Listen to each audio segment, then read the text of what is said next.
Hi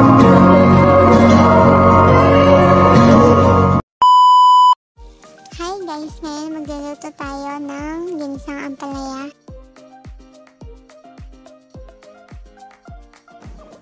Ngayon ang gagawin natin ay hiwa-hiwain lahat.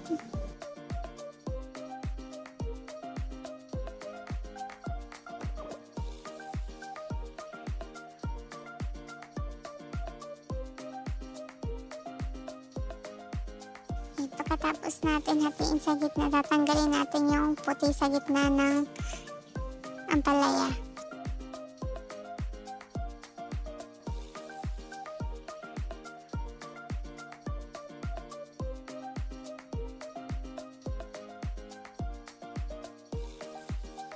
Tapos ililipat muna natin sa ibang lalagyan yung ampalaya kasi gagamitin ko ulit siya. Tapos yan, lilinisin ko muna yung mga kalat para malinis tignan. Pagkatapos iwain na natin ng medyo maliliit lang. Huwag na masyadong pino para hindi ganong mapait. Yun. Tatanggalin natin yung mga dilaw kasi medyo hinog na yung ampalaya. 3 araw na kasi bago binili. Akala namin ulam namin nung kailan ba yun? Basta ulam namin, tapos umabot ng 3 araw kasi may binili si Papa na ulam. Tapos yun na nga, nagagayat na ako ng sibuyas, bawang, tsaka kamatis. Ihanda ko na.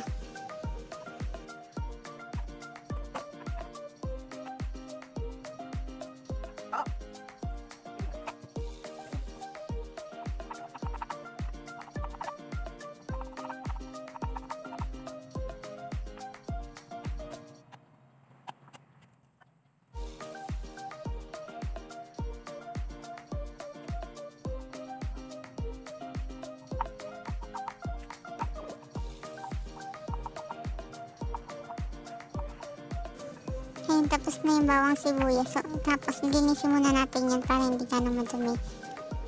Fast forward na nga tayo, hiwain na natin yung karne ng maliliit para pang sahog sa anlamang tsaka sa ampalaya.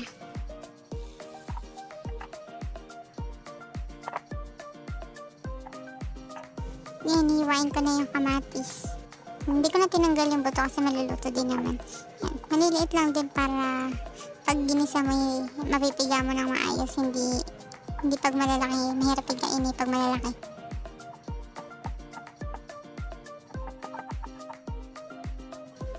Fast forward na tayo, nahiwa ko na yung sibuyas, kamatis, tsaka bawang, tapos yung ampalaya. Ngayon tatanggalin natin sa supot yung alamang para hindi na tayo mahirapan mamaya. Ayan na.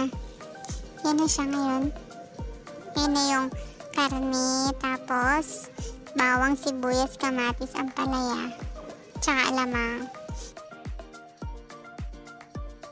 Fast forward na tayo sa next step. Yan, lalagyan ko na siya ng asin at pipigay-pigayin ko na para mawala yung pait.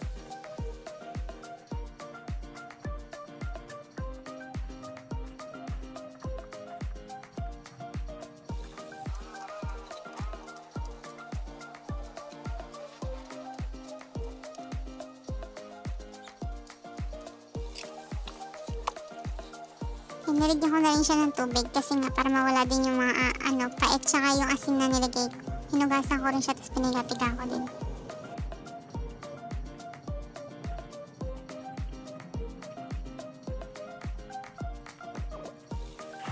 At ayun, fast forward na nga tayo sa ating gagawin ulit. Hugasan ko ulit siya para mawala yung asin tsaka yung pait.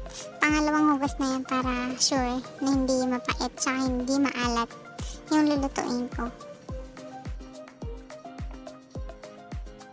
At ayan, fast forward na nga tayo, handa ko na kawali, sinindihan ko na yung apoy. Tapos ilalagyan na natin yung baboy. Ngayon, parang ipipirit na natin siya, pakikrispy natin siya. Tapos pagmamatikain natin siya hanggang maging brown. Fast forward na tayo, yan. Medyo okay na yung niluto ko, pero gagawin pa rin natin siyang brown. At fast forward na nga tayo, naging brown na siya. Tapos ang dami niya mantika. Oh my God. Tapos yun, nakahunin ko na pagkatapos niya naging brown. Fast forward na nga tayo, nilagyan ko na ng bawang. Ginawa ko ng golden brown. Susunod na yung sibuyas. Tapos yun, pag naging golden brown na yung sibuyas, lalagyan natin yung kamatis. Lulutuin mo natin yung kamatis hanggang sa maging ano na siya, yung texture niya is malambot na. Tapos lalagyan ko na rin yung karne.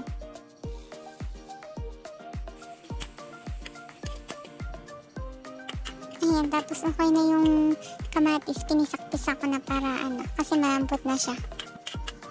At ayan, fast forward na nga tayo, naluto na yung kamatis, pinisak-pisak ko na ngayon. Yung video na kalahati ng video, nawala yung ilalagay ko na yung ampalaya. Kasi nga, hindi ko alam kung bakit. Kung naka-video pa ako, naputol talaga. Kaya yun na lang, ito na lang yung finished product niya. Thank you sa panonood. Bye!